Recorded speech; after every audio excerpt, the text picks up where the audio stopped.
एक ऐसा देश जिसकी अर्थव्यवस्था बार बार आईएमएफ के सामने हाथ फैलाती है, जहां राजनीतिक अस्थिरता खत्म होने का नाम तक नहीं लेती, लेकिन फिर भी अमेरिका उसे छोड़ नहीं सकता। चीन उस पर अरबों डॉलर का दांव लगा रहा है। भारत उसे अपने सबसे बड़े सुरक्षा खतरे के रूप में देखता है और पूरी दुनिया उसकी हर हलचल पर नजर रखती है।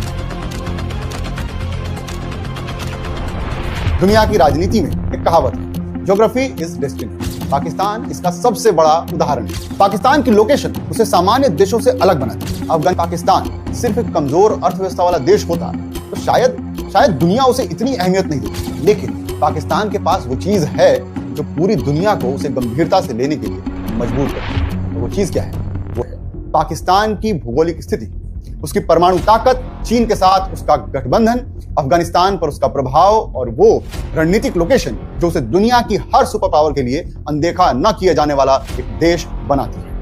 नमस्कार, मेरा नाम है करुणेश और आज के इस वीडियो में हम समझेंगे कि आखिर पाकिस्तान क्यों हर सुपर पावर के लिए इतना जरूरी है और क्यों आने वाले दशकों में भी दुनिया पाकिस्तान को नजरअंदाज नहीं कर पाएगी। लेकिन दुनिया की राजनीति में एक कहावत है, ज्योग्राफी इज डेस्टिनी, यानी किसी देश की भौगोलिक स्थिति ही उसकी किस्मत तय करती है।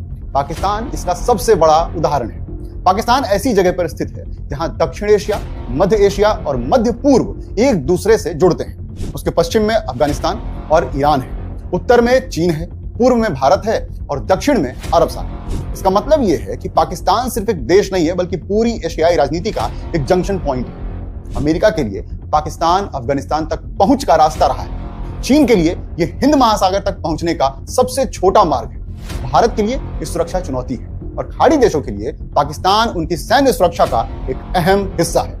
पाकिस्तान की लोकेशन उसे सामान्य देशों से अलग बनाती है। उदाहरण के लिए, चीन अगर पाकिस्तान के ग्वादर पोर्ट तक पहुंच बना लेता है तो उसे मलक्का स्ट्रेट के लंबे समुद्री मार्ग पर निर्भर नहीं रहना पड़ेगा और इसी वजह से चीन अरबों डॉलर सीपेक में निवेश कर रहा है।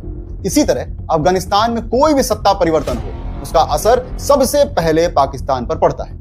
पाकिस्तान की 2600 किलोमीटर लंबी सीमा अफगानिस्तान से लगती है, इसलिए अफगानिस्तान में अमेरिका, तालिबान या किसी भी ताकत का खेल पाकिस्तान को सीधे प्रभावित करता है। दूसरी तरफ भारत के साथ उसकी हजारों किलोमीटर लंबी सीमा दुनिया की सबसे सैन्यकृत सीमाओं में से एक है। यानी पाकिस्तान सिर्फ एक देश नहीं है बल्कि जियोपॉलिटिकल संघर्षों का एक केंद्र बिंदु है। अगर पाकिस्तान सिर्फ एक कमजोर अर्थव्यवस्था वाला देश होता तो शायद दुनिया उसे इतनी अहमियत नहीं देती, लेकिन पाकिस्तान के पास वो चीज है जो पूरी दुनिया को उसे गंभीरता से लेने के लिए मजबूर करती है। और वो चीज क्या है?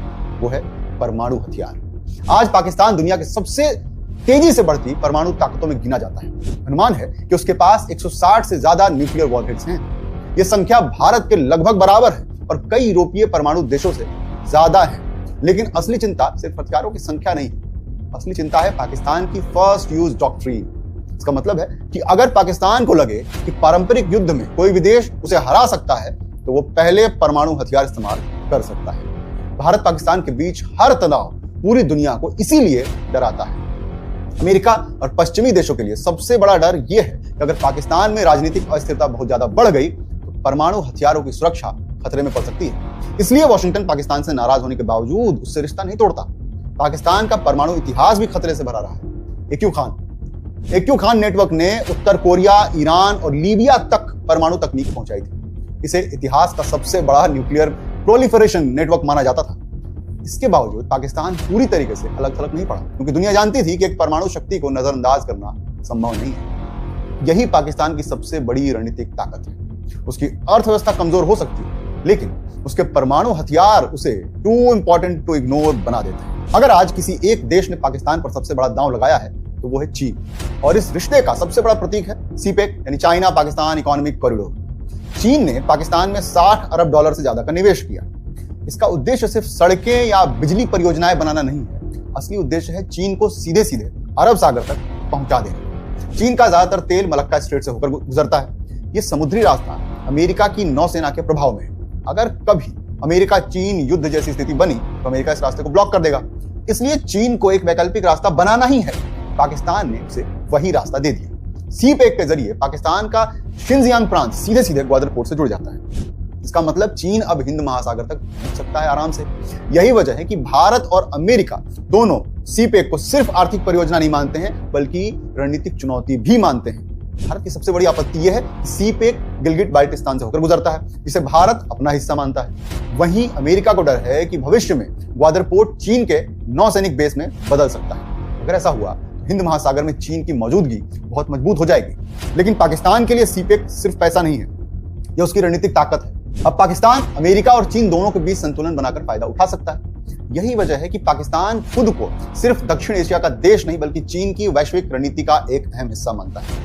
अमेरिका और पाकिस्तान का रिश्ता दुनिया के सबसे जटिल रिश्तों में गिना जाता है। दोनों देशों ने एक दूसरे का इस्तेमाल भी खूब किया और एक दूसरे पर भरोसा भी कभी पूरी तरह से नहीं कर पाए। शीत युद्ध के दौरान, कोल्ड वॉर जब हो रहा था, पाकिस्तान अमेरिका का करीबी सहयोगी रहा। उसने सिएटो और सेंटो यानी CSEATO और CENTO जैसे अमेरिकी गठबंधनों में हिस्सा लिया। बदले में अमेरिका ने पाकिस्तान को सैन्य और आर्थिक मदद दी, लेकिन असली साझेदारी 1980 के दशक में बनी, जब सोवियत संघ ने अफगानिस्तान पर हमला किया। अमेरिका ने पाकिस्तान की ISI के साथ मिलकर अफगान मुजाहिदीन को हथियार और पैसा दिया। इसी दौर में तालिबान और कई चरमपंथी नेटवर्क मजबूत हुए। 2001 में 9/11 के बाद पाकिस्तान अचानक अमेरिका का मेजर नॉन नेटो एलाई बन गया। अमेरिका को अफगानिस्तान में युद्ध के लिए पाकिस्तान की जरूरत थी। अगले कुछ वर्षों में अमेरिका ने पाकिस्तान को $33 अरब से ज्यादा सहायता दी। इसी दौरान अमेरिका को यह भी महसूस हुआ कि पाकिस्तान एक तरफ अमेरिका से पैसा ले रहा है और दूसरी तरफ तालिबान को पूरी तरह खत्म भी नहीं कर रहा है। 2011 में जब ओसामा बिन लादेन पाकिस्तान के एबटाबाद में मिला तो अमेरिका और पाकिस्तान के रिश्ते सबसे निचले स्तर पर पहुंच गए। उसके बाद अमेरिका पाकिस्तान से रिश्ता खत्म नहीं कर पाया। कारण साफ था, परमाणु हथियार। अफगानिस्तान और चीन। अमेरिका जानता है कि अगर पाकिस्तान पूरी तरह चीन के प्रभाव में चला गया तो दक्षिण एशिया में शक्ति संतुलन बदल जाएगा। यानी यह रिश्ता भरोसे पर नहीं, मजबूरी पर भी टिका हुआ है। अगर पाकिस्तान की राष्ट्रीय पहचान को किसी एक चीज ने सबसे ज्यादा प्रभावित किया है तो वो है भारत। 1947 का विभाजन सिर्फ राजनीतिक घटना नहीं था, बल्कि एक ऐसा जख्म था जिसने दोनों देशों की राजनीति को हमेशा के लिए बदल दिया। पाकिस्तान की सेना और सुरक्षा नीति का बड़ा हिस्सा भारतीय खतरे के इर्द गिर्द बना है। यही कारण है कि पाकिस्तान ने अपनी कमजोर अर्थव्यवस्था के बावजूद भारी सैन्य खर्च बनाए रखा। भारत और पाकिस्तान 4 युद्ध लड़ चुके हैं, 1947, 1965, 1971 और 1999 का कारगिल युद्ध। इसके अलावा कश्मीर को लेकर के लगातार तनाव बना रहता है। पाकिस्तान ने वर्षों तक कश्मीर में प्रॉक्सी वॉर की रणनीति अपनाई। लश्कर तैयबा, जैश-ए-मोहम्मद जैसे संगठनों के जरिए भारत पर दबाव बनाने की कोशिश की गई, लेकिन समय के साथ भारत और पाकिस्तान के बीच शक्ति संतुलन तेजी से बदल गया। आज भारत की अर्थव्यवस्था पाकिस्तान से कई गुना बढ़ी है। भारत की सैन्य क्षमता भी कहीं ज्यादा मजबूत है और यही वजह है कि पाकिस्तान अपनी सुरक्षा के लिए परमाणु हथियारों पर ज्यादा निर्भर हो गया। भारत के लिए पाकिस्तान सिर्फ आतंकवाद का स्रोत ही नहीं है, बल्कि चीन पाकिस्तान गठबंधन का हिस्सा भी है।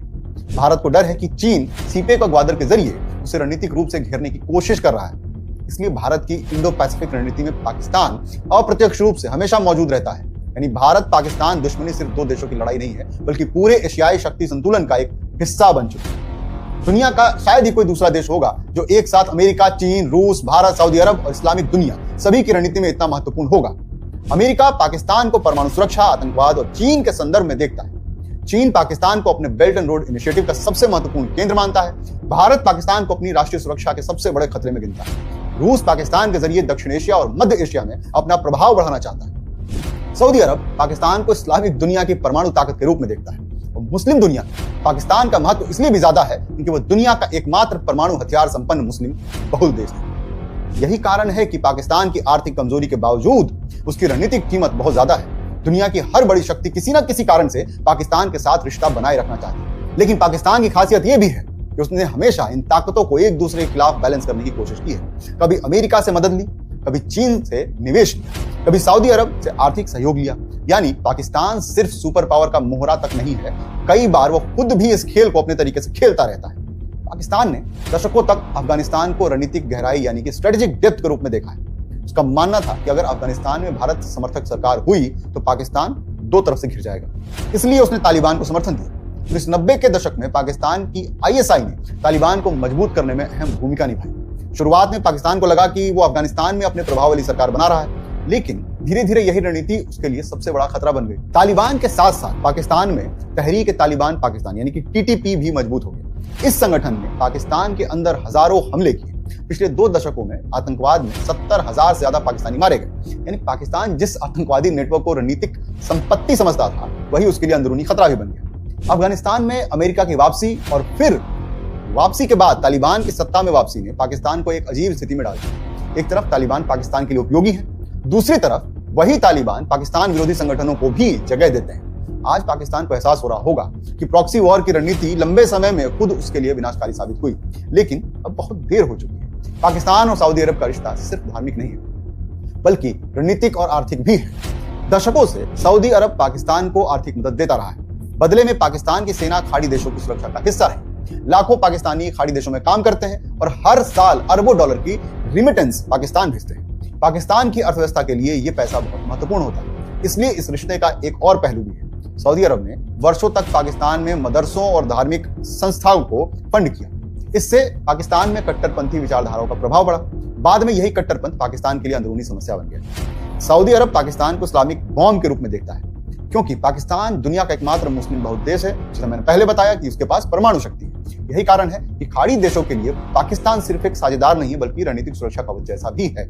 यानी पाकिस्तान का महत्व सिर्फ दक्षिण एशिया तक सीमित नहीं है, इसका पूरा प्रभाव इस्लामिक दुनिया में दिखता है। आज पाकिस्तान एक ऐसे मोड़ पे खड़ा है जहां उसके सामने दो बड़े रास्ते दिखाई देते हैं। पहला रास्ता पूरी तरीके से चीन के प्रभाव में जाना। अगर पाकिस्तान चीन के साथ और गहराई से जुड़ता है तो ग्वादर पर चीन नौसैनिक मौजूदगी बढ़ती है और पाकिस्तान अमेरिका प्रभाव से दूर हो जाता है, तो दक्षिण एशिया में शक्ति संतुलन पूरी तरीके से बदल जाएगा। ये अमेरिका और भारत दोनों के लिए बड़ी रणनीतिक चुनौती होगी। दूसरा रास्ता भारत के साथ किसी स्थायी समझौते की कोशिश। अगर दोनों देशों के बीच व्यापार बढ़े, सीमा तनाव कम हो और कश्मीर को लेकर हिंसा घटे तो दक्षिण एशिया की पूरी अर्थव्यवस्था बदल सकती है, जो कि देखने में नहीं लगता कैसा संभव है।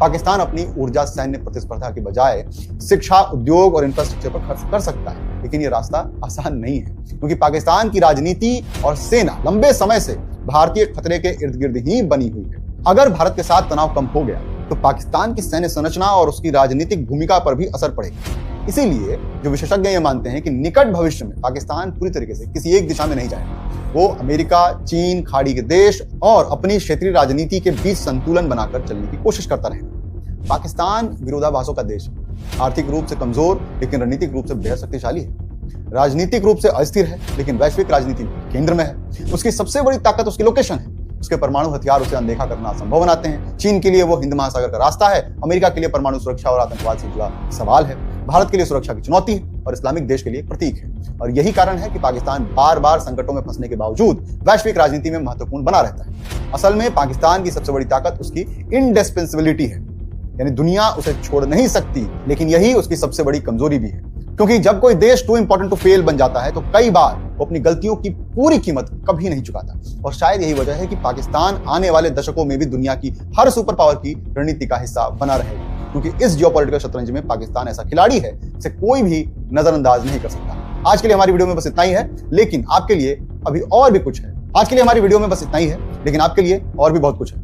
आपके लिए हमारे पास एक सवाल है, इसका जवाब आप हमें कमेंट में बता सकते हैं। कमेंट बॉक्स खुला है। पहला सवाल यही है कि आपको हमारी ये वीडियो कैसी लगी, इस वीडियो में हम और क्या बेहतर कर सकते हैं, और अगर कल दुनिया में अमेरिका और चीन के बीच सीधी टक्कर होती है तो क्या पाकिस्तान उस युद्ध का सबसे बड़ा गेम चेंजर बनेगा? इसका जवाब आप कमेंट करके दीजिए। वीडियो पसंद आई हो तो अगर आप पाकिस्तान पर भारत का रिएक्शन देखना और सुनना पसंद करते हैं तो चैनल को सब्सक्राइब करें। अगली वीडियो में आपसे मुलाकात होगी, तब तक के लिए अल्लाह हाफ़िज़।